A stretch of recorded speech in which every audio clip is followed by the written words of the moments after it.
So before we go any further, I'm going to delete these because if we try and copy, you know, that many spheres onto all of these points, it's just going to crash Houdini. So we got this cached out, so that should be, you know, relatively quick now. We do need to, however, add a couple more nodes here. So I'm going to drop, as I said before, what's called a time blend. So this will interpolate between frames. So you can see that if you go here into your global animation options and uncheck integer frame values, and then if you just drag forward here, you'll see we're going between frames and we've got information between frames, right? So that's, you know, what substeps are. If I get rid of that, you can see it doesn't change until I go to the next frame, and then it will just kind of pop into the next position. So that's great. We also need some velocity, which we don't have. Well, we do, but it's just kind of set to 0, I think. Yeah, see, I don't know why, but the vellum grains create a velocity attribute, but it doesn't set it. Well, we don't have the animation there. Anyway, let's just drop a trail for that. We'll do that after the time blend, I think is a good idea. And to set that to compute velocity, and we can check it there. Just click on that. Visualize it, and we should see, there we go, there's our velocity trails. Okay, turn that off. Let me turn off that. We don't need to see that activation thing either. And to kind of dial in the, let me set that back to integer as well. To dial in our kind of substeps and stuff, I think what I'll do is do another time shift. So we lose the animation. Okay, delete that, set it to 1. Okay, and then just go back to the first frame.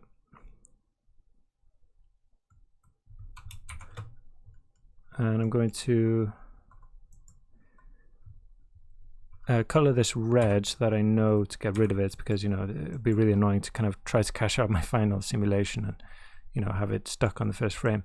And then just to do a test, I'm going to select just the leg here, just so that we get a much quicker simulation. Okay, so just grab that, press delete, delete non-selected, again make this red, press C on your keyboard, sorry, to color your nodes, and time shift, so that's static, so it's not, you know, having to read in this animation at all.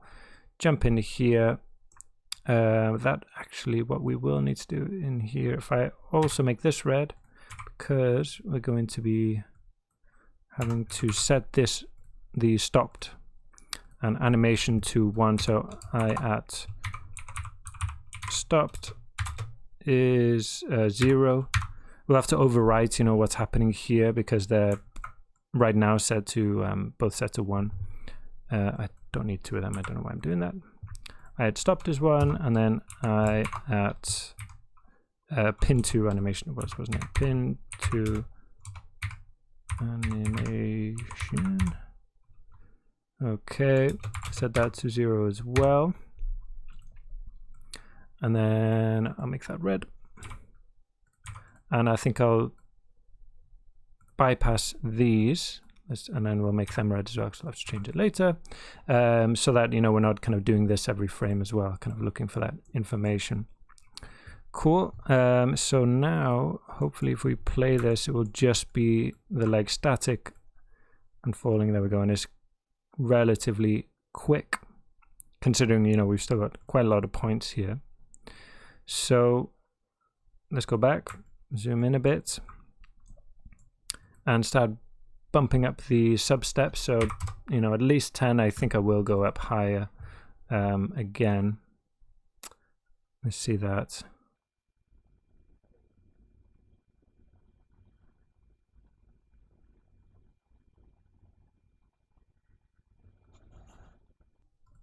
Okay, I'm just going to stop it there. And I'm going to come back. You can see we've still got, you know, there's kind of quite a lot of points bouncing up. So I think, well, before I will turn that up, but I'm just going to add a couple more things in here. So I want to add a pop force to add some wind to this. And this is going to be So some actual, yeah, as I said, some wind. So we can see that with a guide. And if I start pushing the amplitude up, we'll see it there. I want the swirl size to be much smaller. And let's just try setting this to 10 to start with. Let's just see that. I'm going to turn this guide off.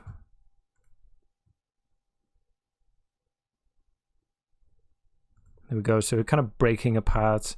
Probably doesn't need to be that high.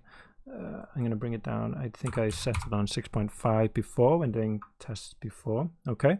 What I also want is I don't want this being applied to the grains once they're on the floor or near to the floor. So we use an expression to change this. Okay. Very simple. So if we hover over this, we can see the parameter is called amp. So we can control this using that amp value. So we just have to write amp, and then we're going to times equals and fit this based on the position in Y. Okay, so I'm using the Y position. I'm going to fit that Y position into a different parameter. So from 1 to 0 to 1 to 0. Okay, like that. So we can take this. So basically, yeah, from one position of Y from 1 to 0, I'm going to multiply the amplitude from 1 to 0. So at a height of 1, we'll have this full the amplitude will be 6.5, and then at 0 it will be 0. We can change this. So I think actually I don't need the fit here because I'm just doing 1 0 1 0, but I could change it from 2 if you wanted. So at the top, you know, you're having from about the head down, it's kind of gradually going down, but I want it strong for the arms as well. So I'm going to set it, yeah, 1 to 0 1 to 0. The rest is fine here. I'm also going to drop a pop drag in there as well. And 1 is too high. I'm going to drop this down to 0.2.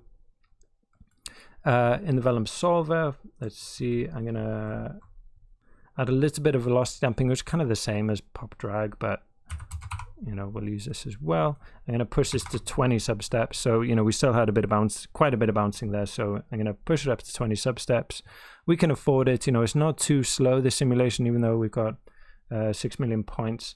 I think it took me about an hour to do the other one. So, you know, we can afford the sub-steps.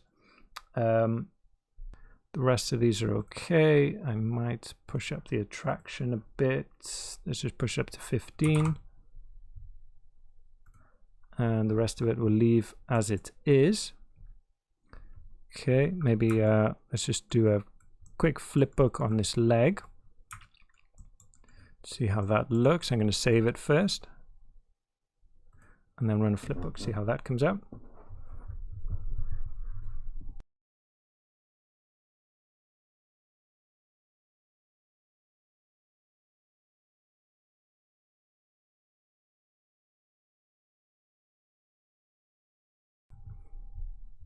Okay, I'm just going to cancel this. So just click on your Houdini window here, press escape, and then go back to the flipbook. So, you know, it's looking quite nice now. You know, we get these nice kind of chunks. Slides a bit, but not too much, which is okay. Also, you can see the wind breaking it up at the beginning, but not too much. You know, you don't want it to look ridiculous. And you start to see the chunks at the start, which is cool. So that's fine, I think, you know, and it's not too slow either. That was about a minute for these 18 frames, so shouldn't be long for the whole thing. So let's not forget to, you know, go into all the red nodes now. So I'll go in there, turn these back on, turn this off, very important. Go out and turn both of these off. And what we could do is just simulate, you know, a couple of frames. Again, save it. Maybe go forward like 5 frames just to make sure everything's working. Okay, so I'm just going to carefully shoot over here. So it looks like we've got the hand going already, so that's good. Let me just go and visualize that. So they should be going as well. Let me just go back. Ah, there we go. Okay, so the hand is already, you know, was live on the first frame. So in the next frame, these will kind of start disintegrating as well. So that's fine. Press escape, don't want to see anymore.